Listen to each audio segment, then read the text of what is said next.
Shalom, shalom peuple de Dieu, shalom bien-aimé. Donc bienvenue au mercredi du Saint-Esprit. C'est un temps d'enseignement où le Seigneur choisit un sujet. Et pour ce soir, le sujet est la sanctification du corps. Alors ça fait déjà 2 semaines que j'essaie de parler de ce sujet qu'il a mis à mon cœur. Et voilà, enfin, ce soir, nous allons pouvoir le faire. Voilà, donc nous allons parler effectivement de la sanctification du corps. On a vu la sanctification de l'esprit et on a vu la sanctification de l'âme. Et ce soir, nous allons voir la sanctification du corps. Alors, nous savons que l'homme, Dieu l'a créé avec 3 dimensions. Hein, voilà pourquoi j'ai commencé par la sanctification de l'esprit, de l'âme, et là, nous voyons maintenant la sanctification du corps. Donc, Dieu a créé l'homme avec 3 parties, en 3 dimensions, pas sous 3 parties. En 3 dimensions, donc il y a la dimension de l'esprit, il y a la dimension de l'âme, et il y a la dimension du corps. Voilà pourquoi, lorsqu'on parle de sanctification, on doit parler de la sanctification concernant ces 3 dimensions. Sinon, ça n'aurait pas de sens. Pour cela, bien aimés, nous allons lire le livre de 1 Thessaloniciens, chapitre 5, verset 23. Je lis la version 8 secondes au nom de Jésus-Christ. Alors, que le Dieu de paix vous sanctifie lui-même tout entier, et que tout votre être, l'esprit, l'âme et le corps soient conservés irrépréhensibles lors de l'avènement de notre Seigneur Jésus-Christ. Voilà. Il faut que ton esprit, ton âme et ton corps soient en quelque sorte prêts lorsque le Seigneur Jésus-Christ va revenir. Nous savons que notre Seigneur reviendra chercher l'Église. Donc voilà, il faudrait que tu sois prêt. Ça veut dire qu'il faudrait que ton âme, ton esprit, ton âme et ton corps soient dans la sanctification. Alors, quand tu acceptes le Seigneur Jésus-Christ comme ton Seigneur et ton Sauveur, il se passe quelque chose. Hein.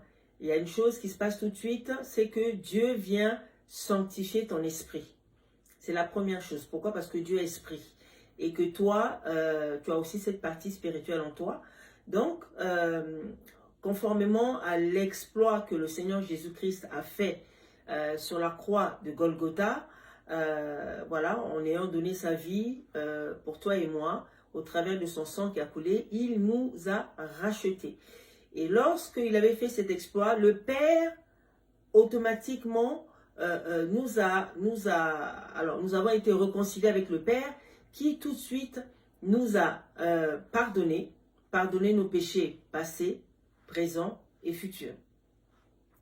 C'est-à-dire que les péchés que tu n'as pas encore commis, que tu vas commettre, parce que nous péchons tous les jours, hein, d'une façon d'une autre, et donc les péchés que tu vas commettre dans 1 an, dans 15 ans, dans 10 ans, enfin, jusqu'à ce que tu quittes la terre, tous ces péchés-là, Dieu te les a déjà pardonnés.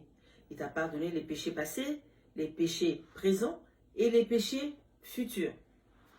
Il te suffit tout simplement, lorsque tu pêches, de reconnaître ton péché, d'en parler au Seigneur, de te repentir, de te sanctifier avec le sang de Jésus-Christ et de reprendre la marche avec le Seigneur.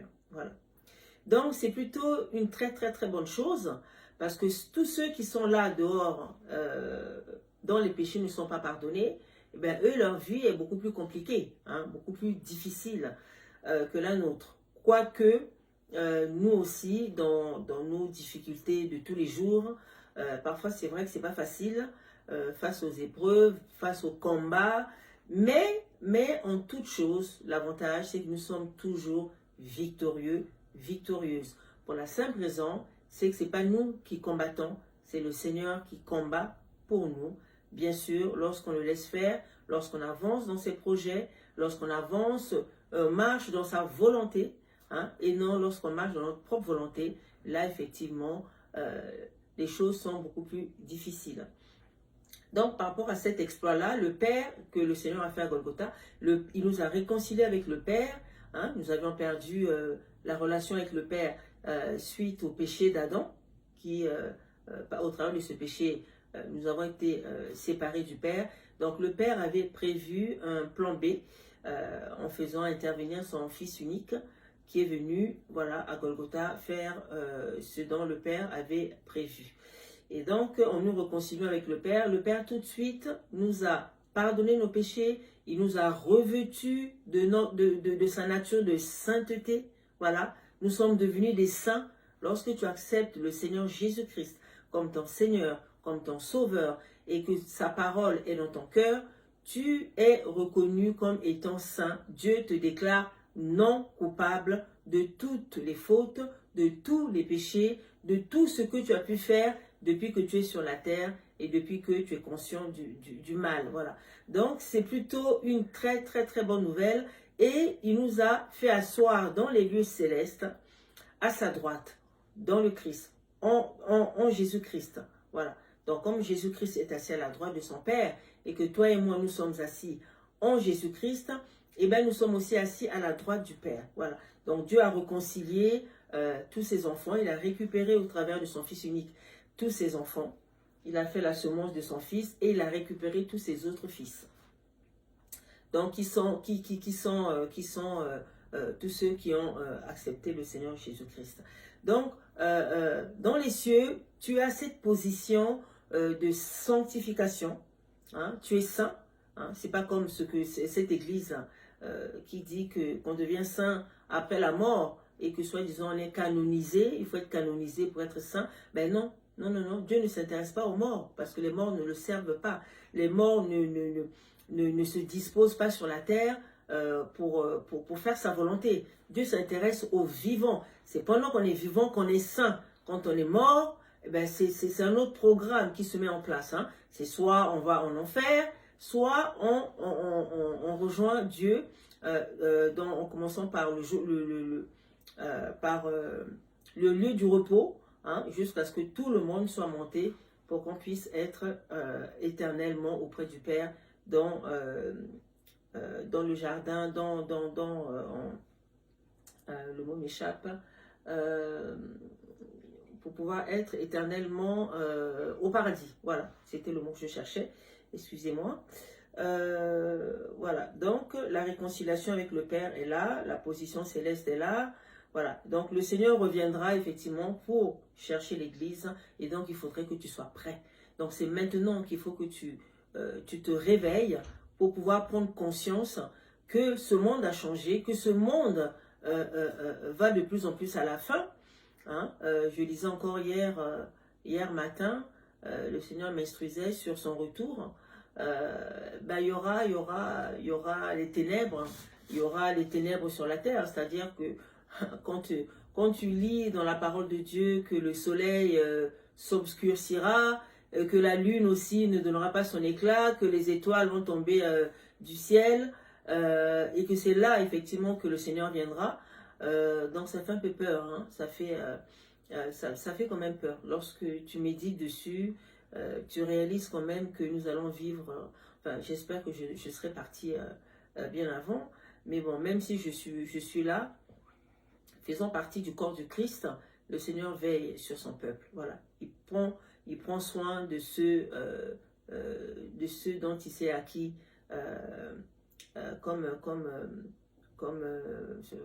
ceux qu'il a rachetés, quoi.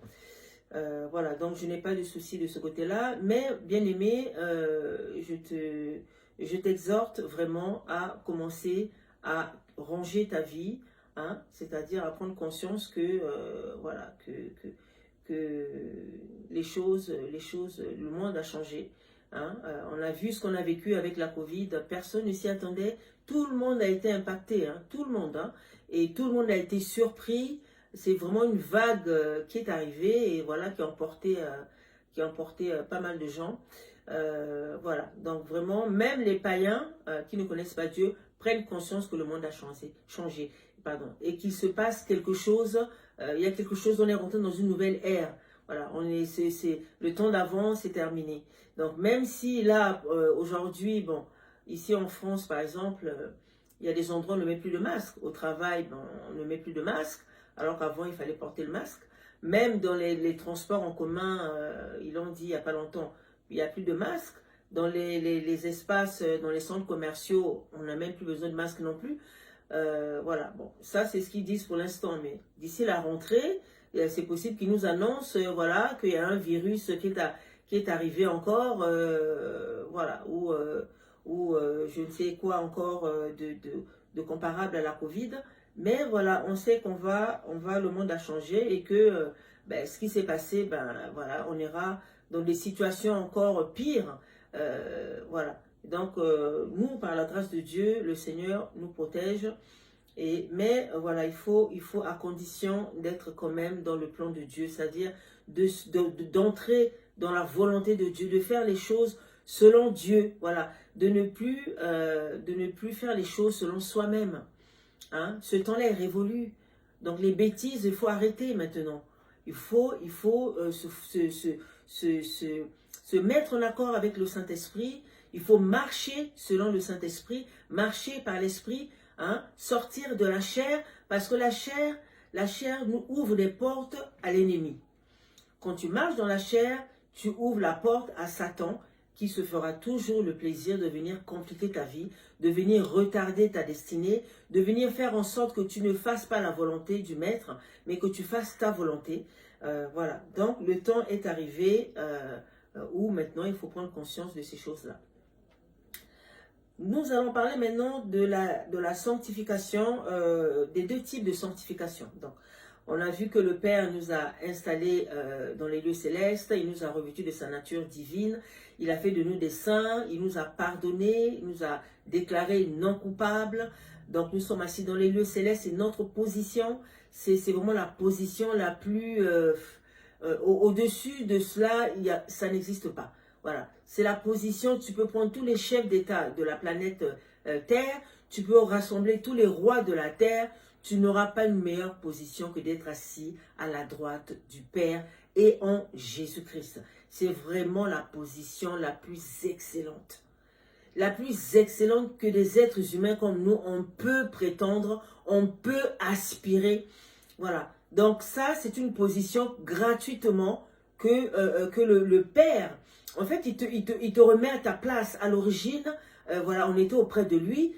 Il nous a perdus pour un temps, donc au travers de son Fils, il a récupéré tous ses enfants et voilà, il a fait asseoir toute la famille dans les lieux célestes. Donc voilà, ça c'est la position, la première sanctification positionnelle. Dieu nous a déclarés saints, donc nous sommes saints. Bien-aimé, tu dois te voir comme un saint. Tu dois te voir comme une sainte, ma sœur. Pour la simple raison, si tu as accepté le Maître Jésus-Christ comme ton Seigneur, comme ton Sauveur, eh bien, c'est ta position. Tu es saint, tu es sainte. Maintenant, le Père sait très bien que sur la terre, le jour où tu as accepté le Maître, ben, ce jour-là, tu n'es pas sur la terre complètement saint pour la simple raison, c'est qu'on sort du monde. Et que dans le monde, on a récolté beaucoup de choses selon ce à quoi on a été exposé depuis notre enfance. Ce sont toutes les blessures qu'on a reçues, selon l'environnement dans lequel on est né, on a grandi, les coups qu'on a pris, ce à quoi on a vraiment été exposé. Et bien, toutes ces choses-là sont en nous, tous ces péchés sont en nous, toutes ces valeurs sont en nous. Donc, quand on vient au Seigneur, on a tous ces bagages. Maintenant, dans notre marche de tous les jours, avec le Saint-Esprit qui est venu habiter en nous, quand le Père nous a déclarés saints et qui nous a fait asseoir dans les lieux célestes, sur la terre, il y a le Saint-Esprit qui est venu habiter où? Dans notre esprit. Le Saint-Esprit est là pour pouvoir faire cette restauration sur la terre, pour pouvoir faire cette sanctification pratique. On a cette sanctification positionnelle au ciel, dans les lieux célestes, et donc sur la terre, nous devons refléter cette sanctification que nous avons dans les lieux célestes. Et pour cela, cela passe par un dépouillement. Ce dépouillement, ce n'est pas toi qui le fais, bien-aimé, ce n'est pas toi qui le fais, ma sœur, mais c'est le Saint-Esprit qui le fait en nous.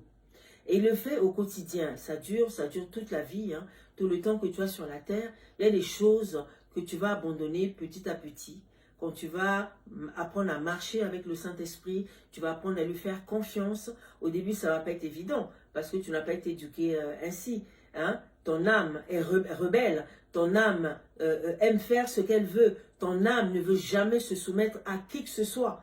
Ton âme a horreur de se soumettre au Saint-Esprit. Pourquoi? Parce que ton âme a toujours été habituée à faire ce qu'elle voulait.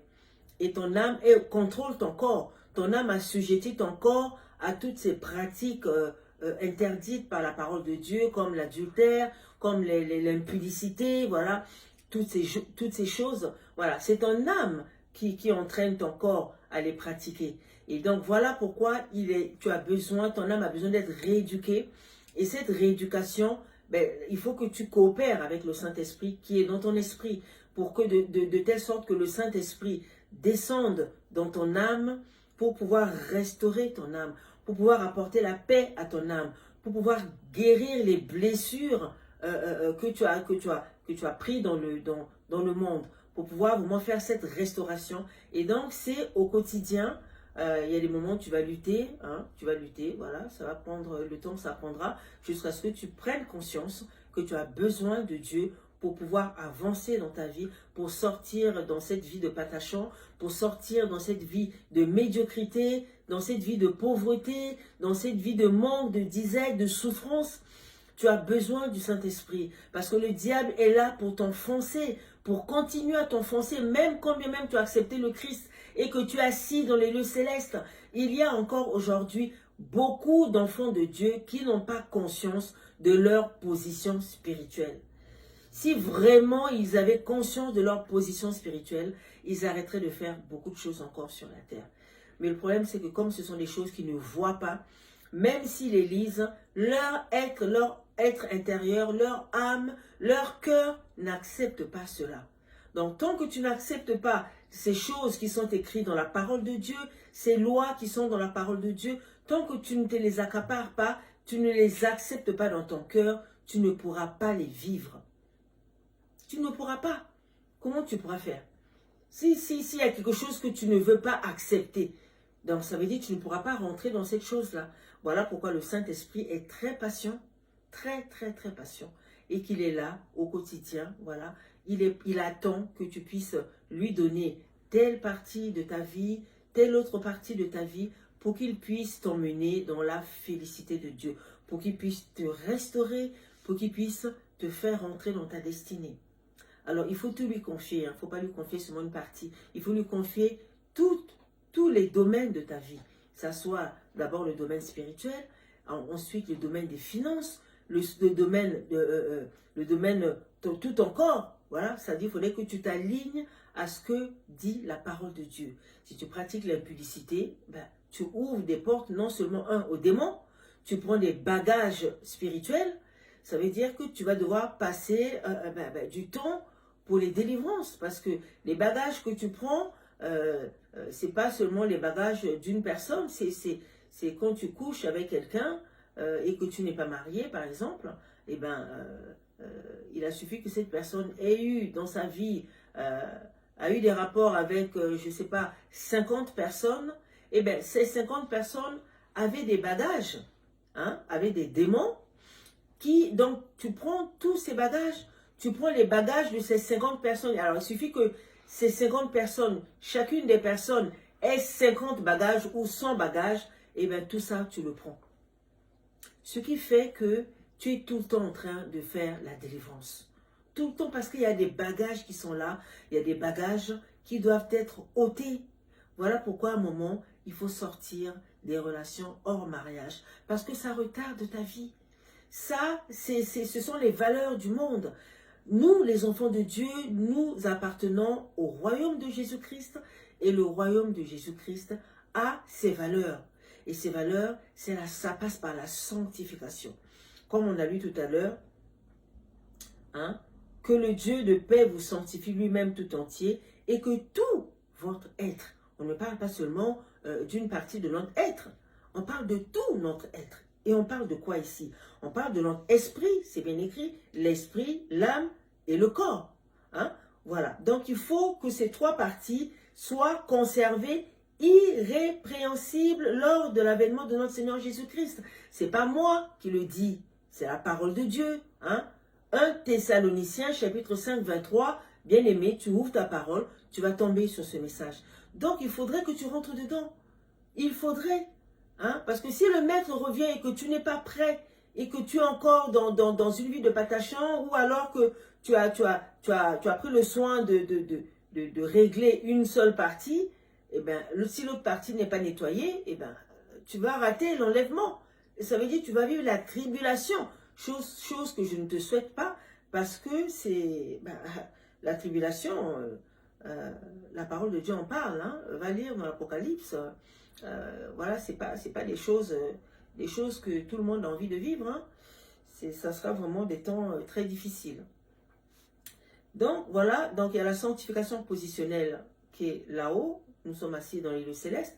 Donc ça veut dire que sur la terre, on doit prendre en quelque sorte cette douche spirituelle. Hein.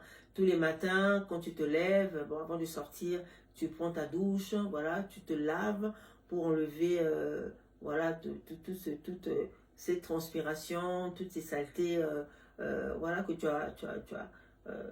as pris, même dans le soir, parfois on transpire. Donc c'est important le matin de se laver avant d'aller au travail ou à l'école.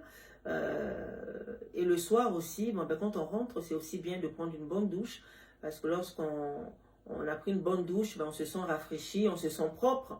Hein? Donc voilà, toute cette saleté-là, eh ben, on s'en débarrasse. Et c'est la même chose aussi quand on sanctifie, sauf que ça ne passe pas par le savon, ça passe par le sang de Jésus-Christ, et ça passe surtout en rangeant sa vie, en la rangeant proportionnellement à ce que dit la parole de Dieu.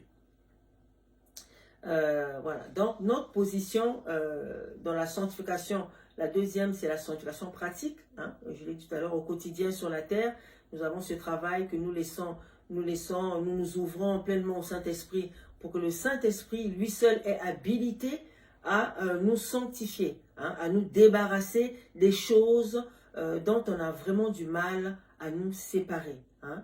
Il y a des personnes aujourd'hui, quand tu leur dis que, écoutez, moi, ça fait 8 ans que je ne couche pas, ou ça fait 10 ans, ils ont du mal à le croire. Ils ont du mal, parce que pour eux, c'est impossible. Pour la simple raison, c'est qu'ils sont encore en train de lutter. Ils sont encore en train de lutter. Ils sont encore en train d'avancer charnellement, parce qu'ils pensent que c'est au travers de leur force qu'ils vont pouvoir y arriver. Mais non, tu ne peux pas lutter contre les démons. Le seul qui chasse les démons, c'est le Saint-Esprit. C'est la parole de Dieu. Parce que la parole de Dieu, derrière la parole de Dieu, c'est la parole de Dieu, il y a sa puissance. Donc, tu ne peux pas te débarrasser des démons par toi-même. Ce n'est pas possible. Ce n'est pas possible. Les démons, ils vont se moquer de toi. Ils vont te rire au nez. Voilà. Tu ne peux pas. Tu as besoin du Maître, tu as besoin du Saint-Esprit. Qui sait très bien faire dans le rôle, il a le rôle suprême de pouvoir nous libérer de toutes ces choses, de tous ces fardeaux, de toutes ces choses que nous avons, que nous ne pouvons pas nous libérer nous-mêmes. Donc nous allons lire le livre d'Éphésiens chapitre 2, verset 6, que je lis au nom de Jésus-Christ. Il nous a ressuscités ensemble et nous a fait asseoir ensemble dans les lieux célestes en Jésus-Christ. Voilà. Donc, nous sommes assis dans les lieux célestes ensemble en Jésus-Christ. C'est la sanctification positionnelle. Et maintenant, la sanctification pratique, c'est celle que nous devons faire sur la terre.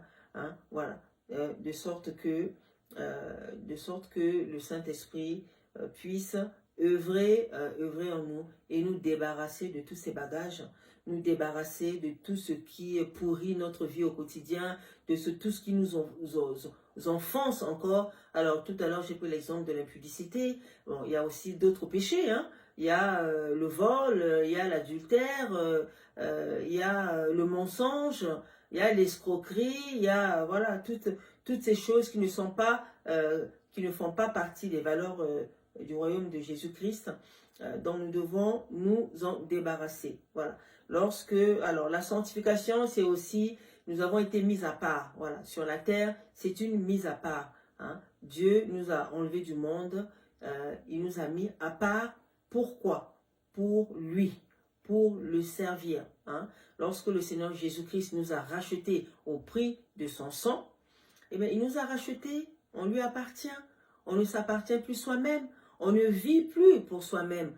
On vit pour le Seigneur. On vit pour faire sa volonté. On vit pour que son nom soit glorifié sur la terre. On vit pour gagner des âmes. On est des témoins.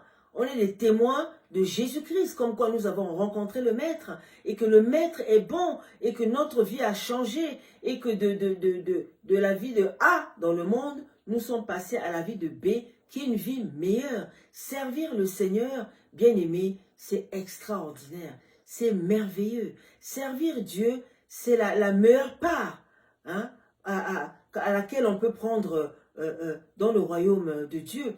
Hein, dans la vie sur terre, servir Dieu, c'est ce qu'il y a de meilleur comme travail, comme engagement.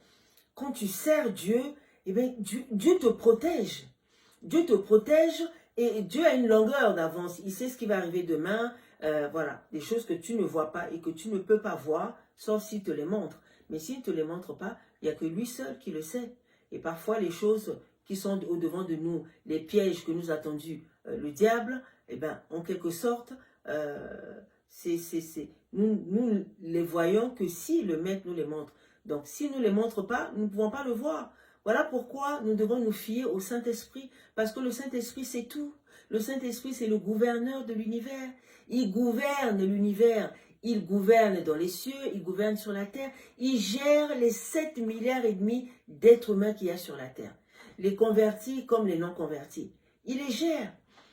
Hein? Il les gère. Alors, toi, par exemple, si tu es un chef d'entreprise, ou si tu es à la tête d'une église, allez, on va prendre le chiffre le plus grand qu'il puisse y avoir, tu as 1 million de bien-aimés dans ton église, super.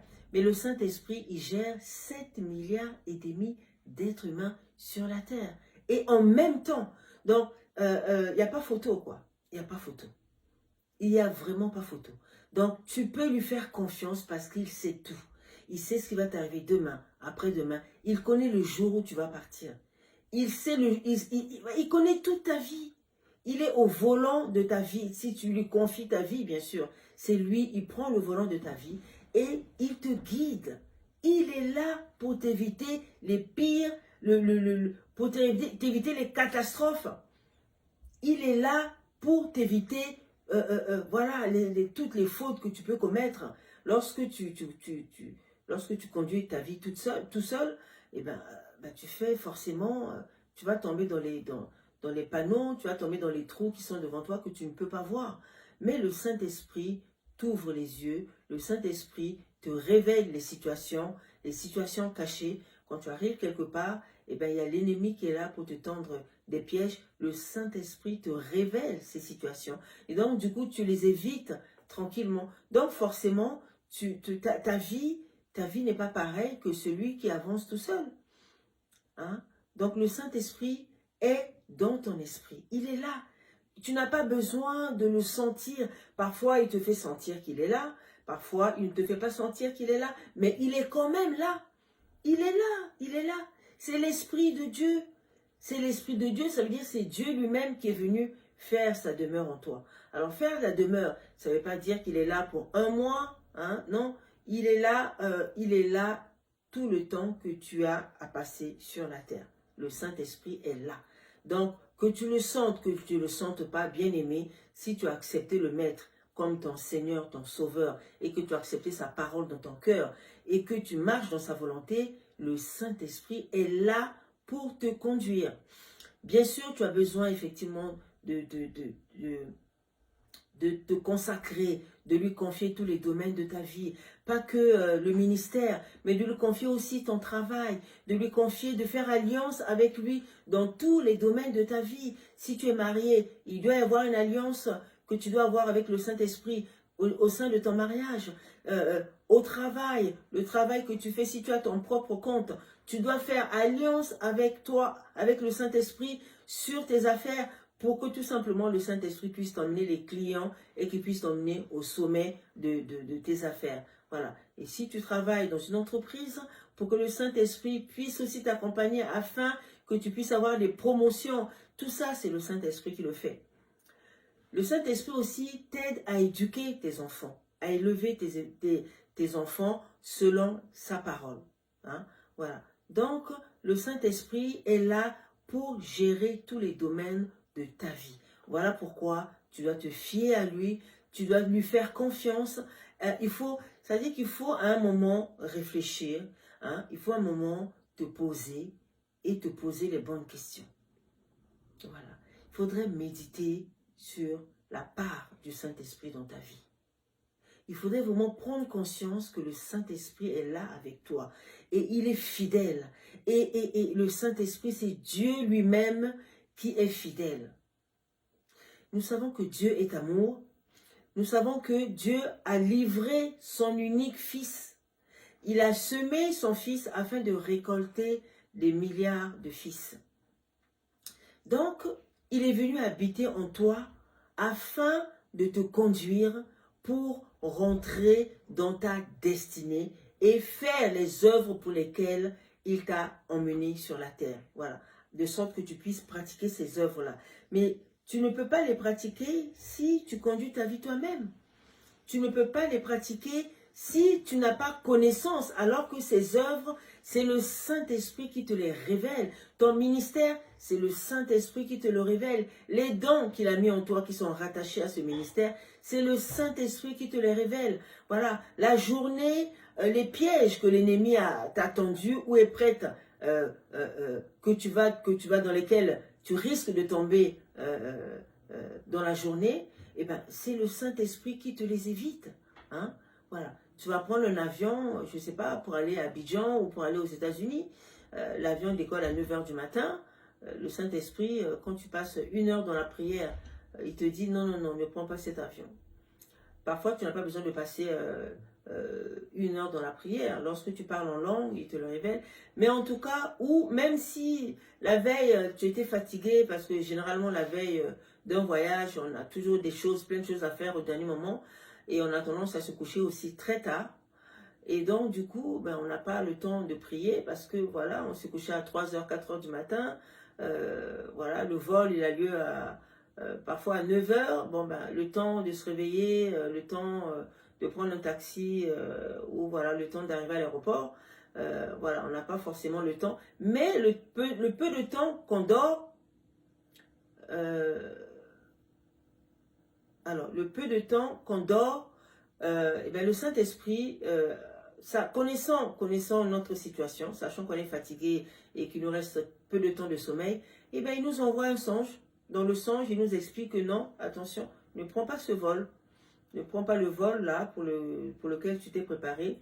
Hein, voilà. Prends le vol. Alors, si tu as pris le vol de 9 h, il peut te dire, prends le vol, je ne sais pas, de midi, par exemple, 12h30, ou alors de l'après-midi. Pour la simple raison, c'est que le vol que tu as pris là, sur lequel tu t'es inscrit, eh ben, demain matin, quand tu te réveilles, que tu prends conscience que quand tu marches avec le Saint-Esprit, tu sais que c'est le Saint-Esprit qui t'a parlé. Voilà, donc automatiquement tu vas obéir. Et donc quand tu obéis, eh ben, tu réserves un autre vol. Et ben, tout à l'heure j'ai dit dans lequel tu t'es inscrit, non, le vol que tu as réservé, pardon. Donc quand tu réserves un autre vol, voilà, et tu es là devant la télé, voilà, tu apprends que le vol de 9 h là, que tu avais réservé en premier, et ben l'avion s'est scratché, qu'il y a eu, ben voilà, il n'y a pas eu de survivants. Voilà, ça c'est le Saint-Esprit qui t'a évité cette mort. Donc c'est important de faire confiance au Saint-Esprit, c'est important d'obéir au Saint-Esprit, de se soumettre au Saint-Esprit, parce que c'est lui qui a le volant de notre vie. Voilà. Il ne faut pas résister au Saint-Esprit, franchement, c'est peine perdue. C'est vraiment un manque d'intelligence de désobéir au Saint-Esprit. Alors parfois on le fait parce qu'on n'est pas encore assez restauré, parce que le diable a encore sa main dans notre vie. Hein? Mais bon, il faut prendre conscience de ces choses-là. Il faut à un moment, comment dire, on a notre part à faire. Dieu ne peut pas tout faire. Il a déjà envoyé son fils à Golgotha. Il nous a rachetés. Son fils nous a réconciliés avec le Père. Le Père nous a fait asseoir dans les lieux célestes en son fils.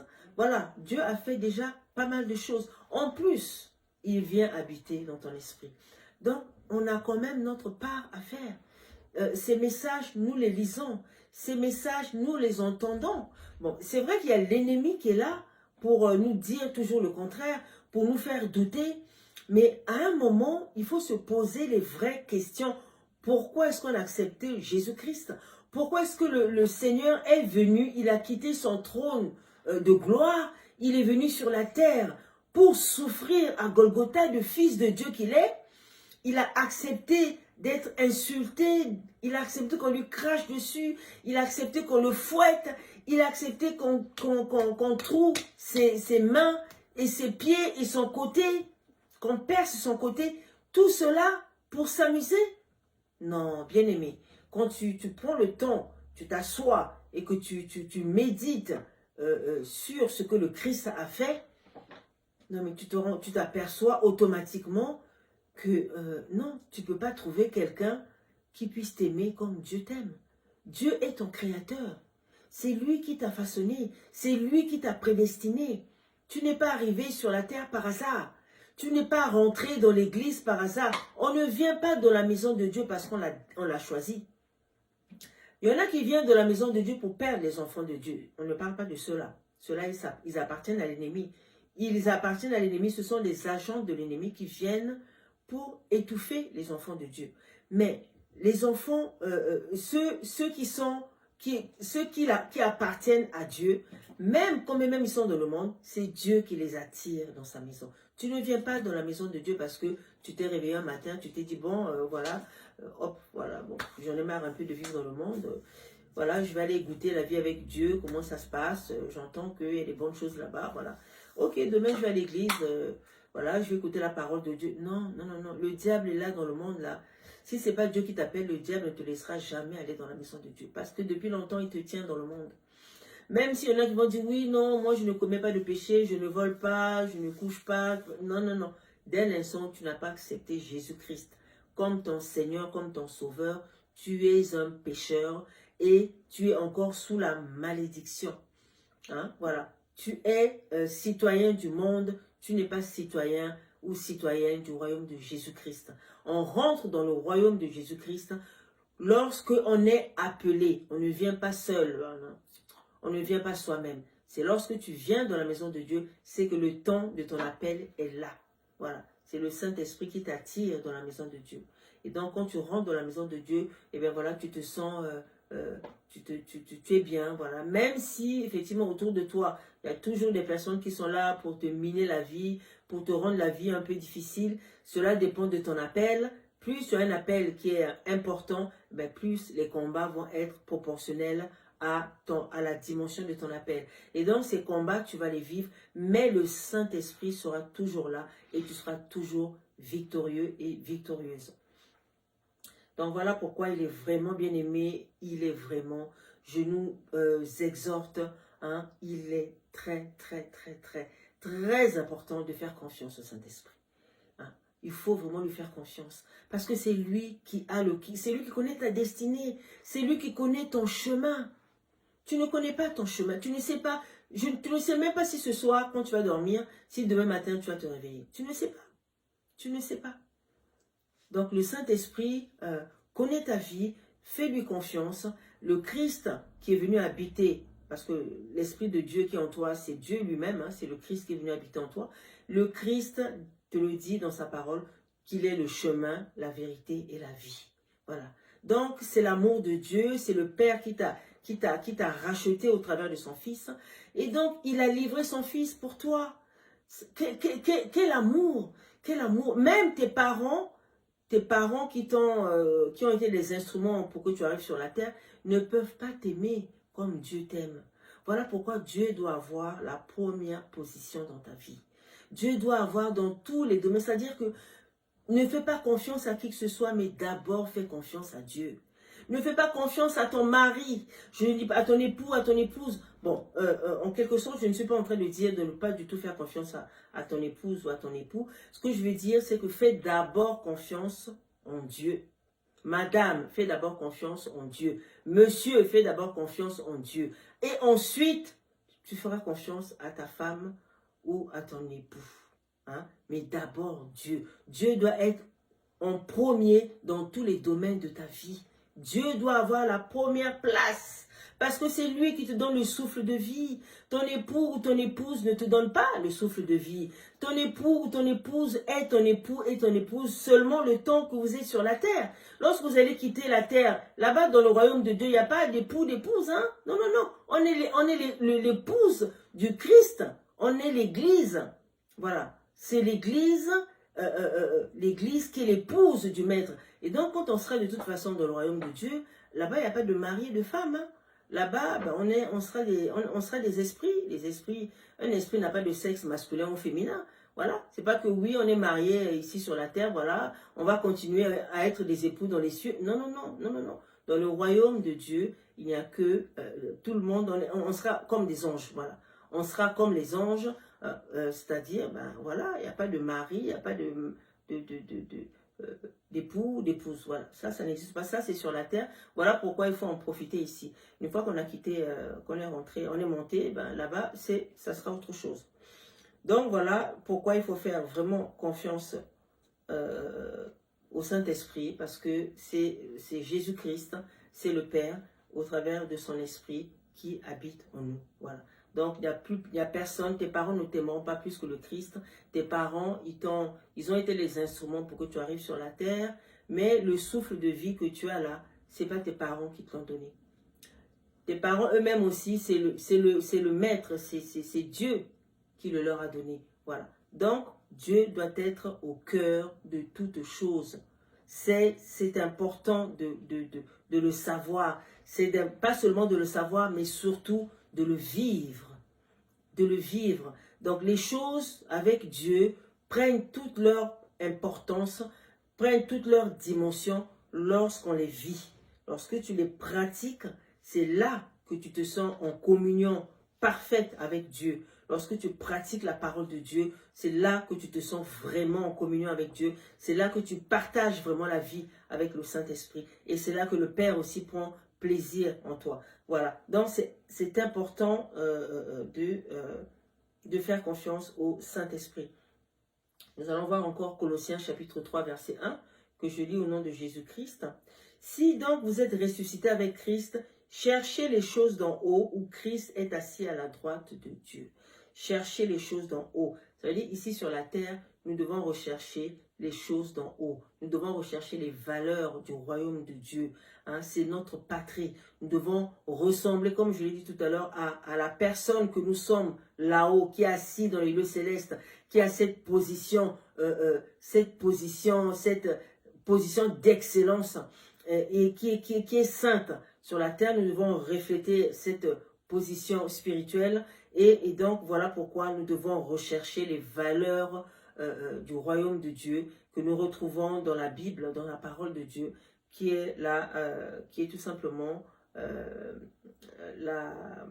alors ce mot m'échappe encore, Saint-Esprit aide-moi, qui est la constitution, merci Seigneur, qui est la constitution du royaume de Jésus-Christ.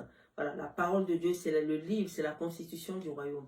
C'est le livre qui regroupe la loi de Dieu, hein, c'est le livre qui regroupe voilà, toutes les lois qui doivent faire partie de notre vie, dans tous les domaines de notre vie. Lorsque tu viens sur la terre, il y a des lois lorsque tu es un enfant, lorsque tu es une jeune fille, un jeune homme, voilà, lorsque tu grandis, chaque étape de ta vie, il y a des lois, il y a des lois pour la famille, il y a des lois pour le travail, il y a des lois pour le social, il y a des lois pour la fiscalité, voilà, il y a toutes ces lois-là sont écrites dans la parole de Dieu. Donc, l'homme, en quelque sorte, est géré par les lois. Voilà. Déjà, les nations dans lesquelles nous vivons, hein, il y a des lois. Lorsqu'un enfant naît, tu dois le déclarer à la mairie. Voilà, il y a des lois qui sont là pour la naissance. Il y a des lois qui sont là lorsque l'enfant devient adulte. Lorsqu'on se marie, il y a des lois qui sont là. Lorsqu'on commence à travailler, il y a des lois professionnelles dans lesquelles donc, tous les domaines de notre vie sont gérés. Notre vie est gérée en quelque sorte par des lois. Lorsque une nation veut conduire un peuple dans une certaine direction, voilà, elle légifère. Voilà, c'est-à-dire qu'on met en place des lois pour pouvoir interdire ceci et permettre cela. Voilà. Donc la vie d'un être sur la terre est appuyée, est conduite par des lois. Voilà. Celui qui ignore la loi, ben, c'est pour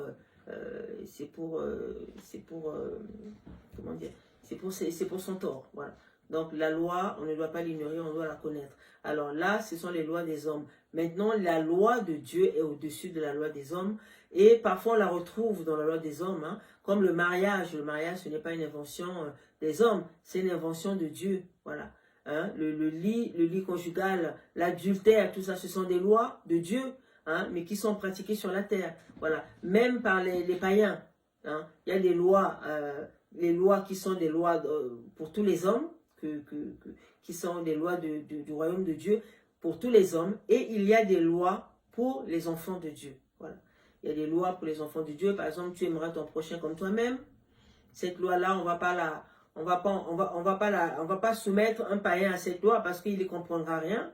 Pour lui, l'amour, s'il faut regarder la description de l'amour dans Corinthiens 13, ben, l'amour surpasse tout. Hein. Quand tu aimes quelqu'un, et ben, tu dois aimer cette personne de façon désintéressée. Ça, c'est l'amour de Dieu. C'est l'amour que Dieu, c'est l'amour dont nous parle la parole de Dieu. Hein, voilà. Maintenant, il y a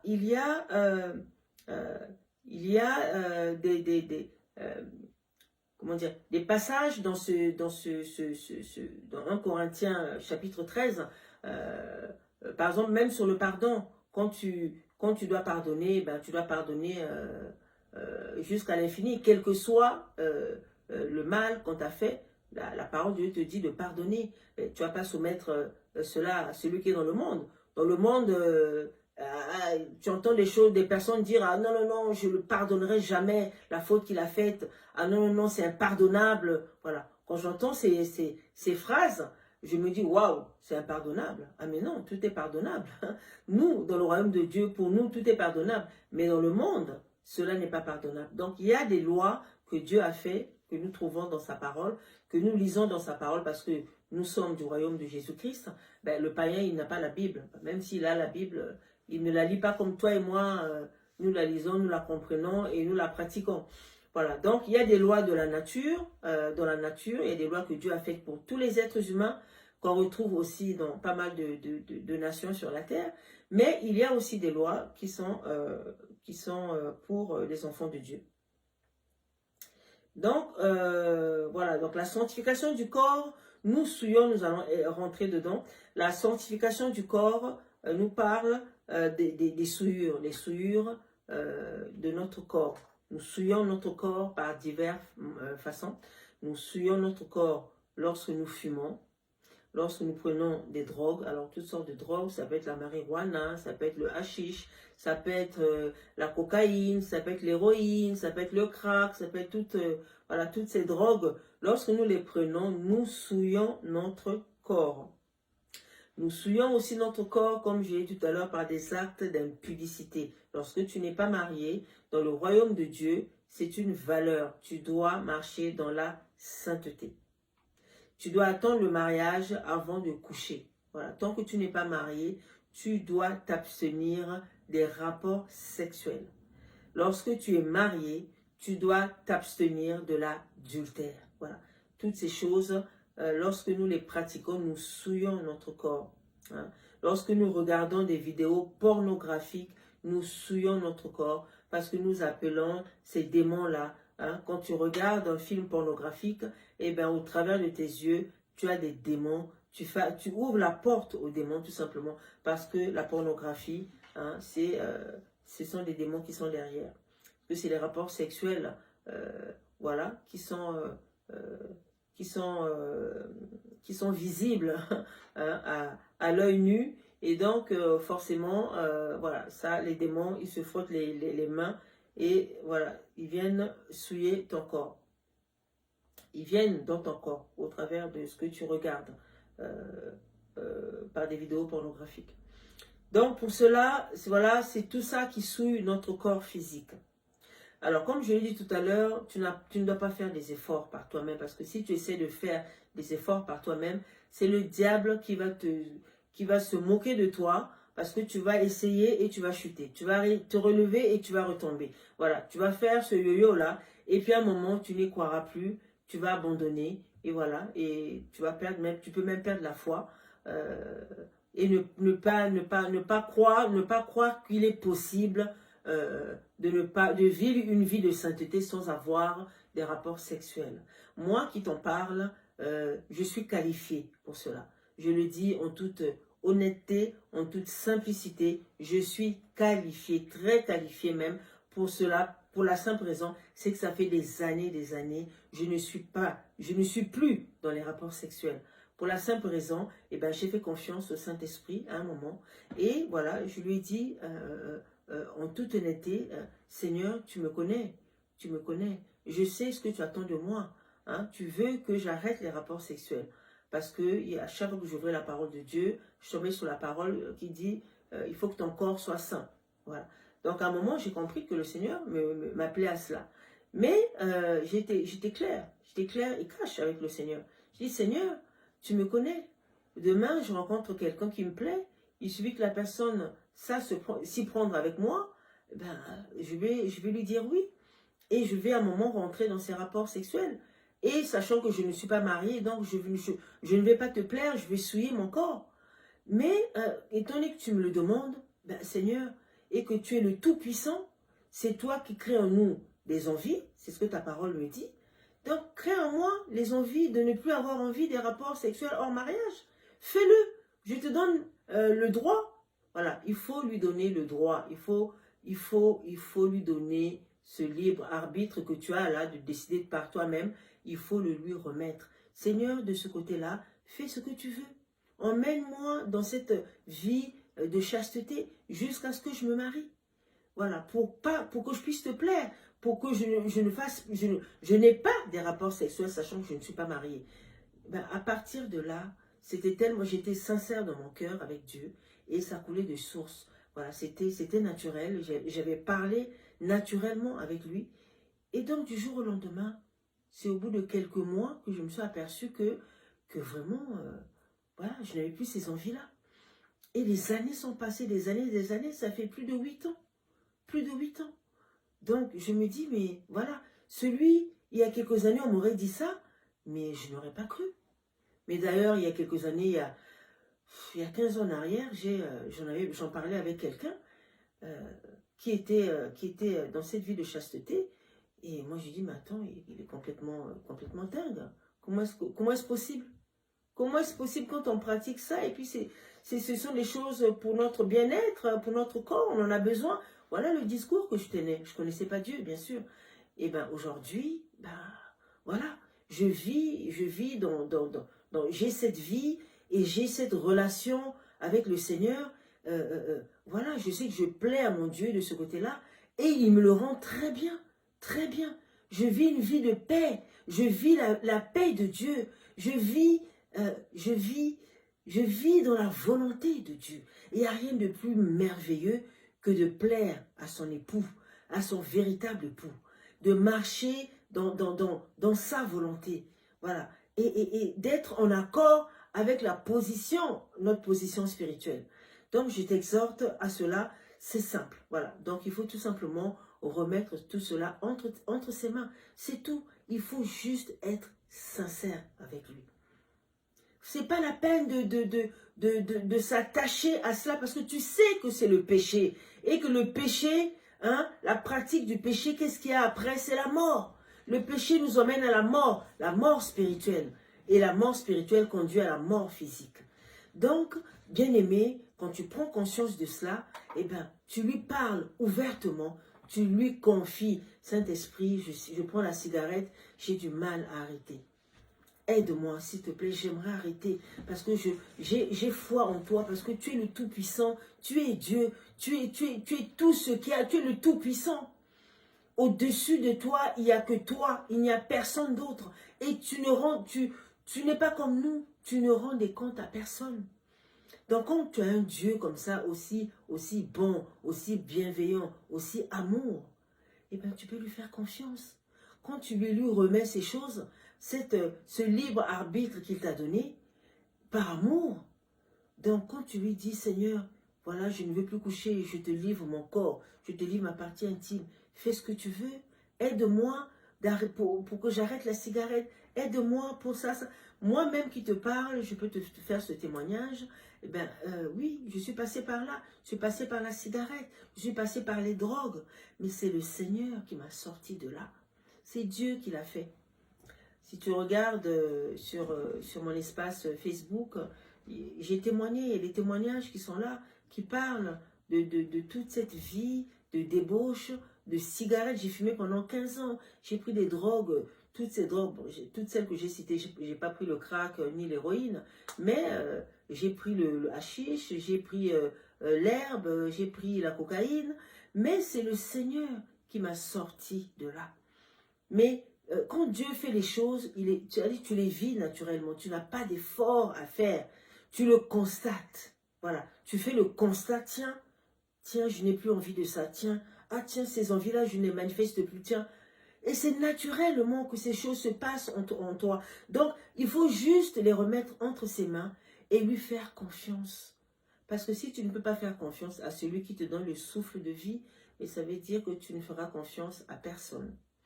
Et donc, ça veut dire que tu ne pourras jamais monter. Parce que c'est lui qui te fait monter. C'est lui qui t'assure l'éternité.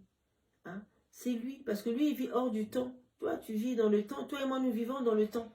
À un moment, nous grandissons, nous vieillissons et puis nous partons. Mais lui, il est hors du temps. Hors du temps. Donc, quand tu as affaire à un Dieu qui est hors du temps, qui est amour, qui est bienveillant, et qui habite en toi, et qui est là, qui attend que tu lui remettes ta vie, eh ben, tu ne réfléchis pas. Quand tu prends conscience de cela, eh ben, tu t'accapares ce Dieu-là. Tu fais tout, c'est-à-dire que tout, tu lui confies tout, tu t'accroches à lui, tu te soumets à lui, tu lui obéis, même quand tu ne comprends pas. Même quand tu ne comprends pas, et c'est ce qu'il faut faire. Parfois, le Saint-Esprit va te demander des choses que tu ne vas pas comprendre. De faire des choses que tu ne comprendras pas. Et bien, dès l'instant où tu prends conscience et que tu sais que c'est lui qui te les demande, fonce. Fonce seulement, fonce. La tête baissée, fonce, rentre dedans. Et quand tu rentreras dedans, tu verras que tu vas être victorieux. Et c'est là que tu vas comprendre pourquoi est-ce qu'il fallait que tu rentres dedans. Voilà. Il y a des choses qui t'expliquent avant, mais il y a des choses qui t'expliquent après. Donc, dès l'instant qu'il t'explique quelque chose, n'attends pas, ne raisonne pas. Avec le Saint-Esprit, on ne raisonne pas. On a entendu, on applique. Même sans comprendre. Même sans comprendre. Le plus important, c'est de savoir que c'est le Saint-Esprit qui nous parle, qui nous demande de faire ceci ou cela. Dès l'instant qu'on est conscient que c'est le Saint-Esprit, même si on ne comprend pas, il faut foncer. Voilà. Donc, bien aimé, mon propos est terminé. Je t'ai montré, au travers de mon témoignage, comment est-ce qu'il fallait que tu fasses, comment est-ce que tu dois remettre toutes ces situations que tu vis, pourquoi tu les vis, c'est parce que tu marches selon ta volonté. Voilà, donc du coup, le diable t'attend au tournant et le diable viendra pour t'enfoncer. Voilà pourquoi tu dois remettre, pas seulement une partie, on l'a vu tout à l'heure, tous les domaines de ta vie. La partie maritale, la partie corporelle, les relations hors mariage sont des choses à bannir parce que ça, ce n'est pas la loi de Dieu, ce n'est pas une valeur du royaume de Jésus-Christ. Voilà. Donc tout cela est écrit dans la Constitution, dans le livre de la loi qui est la Bible. Voilà pourquoi la parole de Dieu doit être mise en pratique. C'est là que les clés se trouvent, dans la pratique. Et c'est ce que le Seigneur nous demande. Donc mon propos est fini. Ce mercredi du Saint-Esprit, c'était ce message que je vais donner depuis 2 semaines. Donc je te donne aussi rendez-vous le dimanche au culte dominical. Et voilà, le Seigneur nous emmène toujours plus haut, nous équipe toujours, nous fait prendre conscience toujours des choses dans lesquelles on a tendance à patauger ou à avancer comme les fourmis. Et alors que nous devons avancer à grands pas lorsque nous comprenons la parole de Dieu. Et pour cela, il faut venir l'écouter et le cœur bien disposé. Donc, je te donne rendez-vous le dimanche au culte dominical. Que Dieu te bénisse davantage. Je t'aime de l'amour du Seigneur. Que le Seigneur te garde. Je te souhaite une excellente soirée. Amen.